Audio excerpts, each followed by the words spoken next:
الصلاة والسلام عليك يا إمام المجاهدين. Bersabar, bersyukur, maka akan Allah tambah nikmatnya. Jadi kalau bapak mau ditambah nikmatnya, perbanyak bersyukur. Bersyukur pada istri, alhamdulillah. Allah tambah lagi. Bukan tambah istri yang terang. Nanti kalau nak tambah istri, wajar lah maaf memang. Jadi perbanyak bersyukur pada Allah. Bersyukur mana ketika kita bersyukur kepada Allah Azza wa Jalla, maka diiringi dengan perbuatan, diiringi dengan sikap kita, diiringi dengan langkah kita.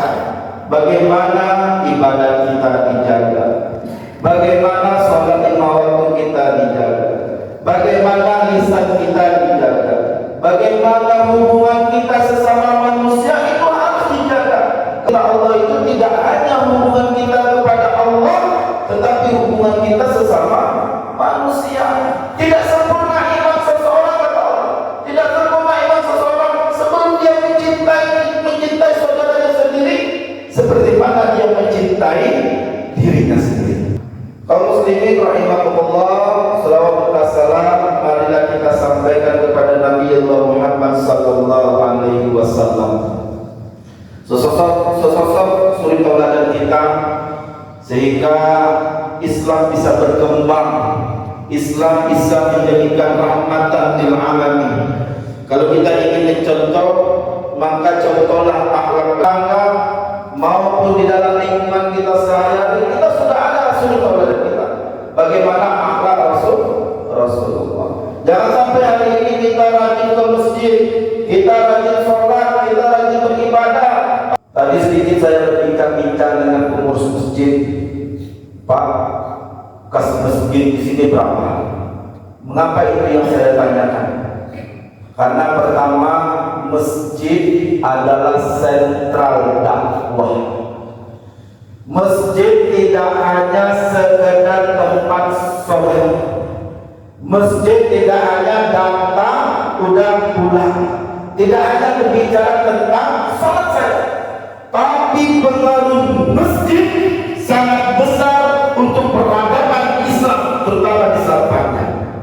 Tapi kalau hari ini kas masjidnya saja sudah ratusan juta, miliaran, triliunan, tidak dimanfaatkan untuk umat, maka tunggulah kehancuran sebuah masjid, tunggulah kehancuran sebuah umat.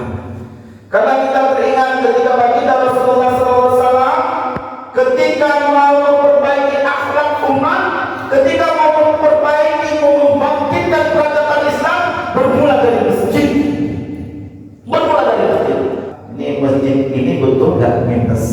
Karena Jumat semalam ya, saya sholat Jumat sini, ada pengumuman Masjid Al-Falah minus. Kaget. Minus 100 jutaan ya. Ya, 100 jutaan ya. 100 jutaan. Wah, luar biasa. Maka Bapak Ibu yang dirahmati Allah, kalau masjid, kas masjid sudah minus, yo tanda-tanda nih, kantong-kantong kita harus kita kuras lagi untuk membantu kegiatan program-program masjid. Jadi program-program masjid tidak hanya untuk pembangunan, bagaimana pembinaan akhlak, bagaimana pembinaan adab. Yang hari ini saya melihat di mana-mana fenomena Bapak Ibu yang dirahmati Allah, yang ada di dalam masjid itu bukan lagi orang anak-anak muda. Nah, inilah yang ada di dalam masjid, orang-orang yang sembuh, orang-orang yang sudah batu-batu, orang yang ada di masjid ini tidak lagi nyalah keuangan, tidak begitu hari ini.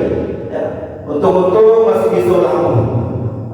Tapi yang bermasalah sudah kita memikirkan bagaimana anak-anak kita nanti, bagaimana generasi kita nanti yang menggantikan kita di dalam masjid ini. Sudahkah kita memikirkan bagaimana anak-anak kita nanti yang menjadi imam di dalam masjid ini? Sudahkah anak-anak kita nanti yang kita pikirkan bagaimana dia menyampaikan risalah dakwah ini? Rasulullah SAW mengembangkan ekonomi umat dari masjid. Masjid dijadikan bagaimana untuk Baitul Mal, maka di Al-Falah bisa menjadikan masjid percontohan.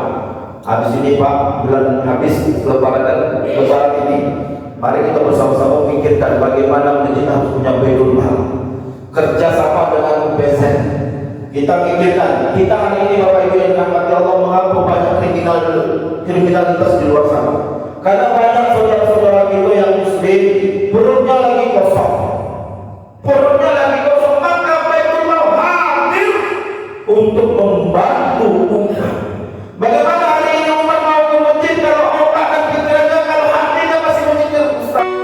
Ya Nabi salam alaika, Ya Rasul salam alaika.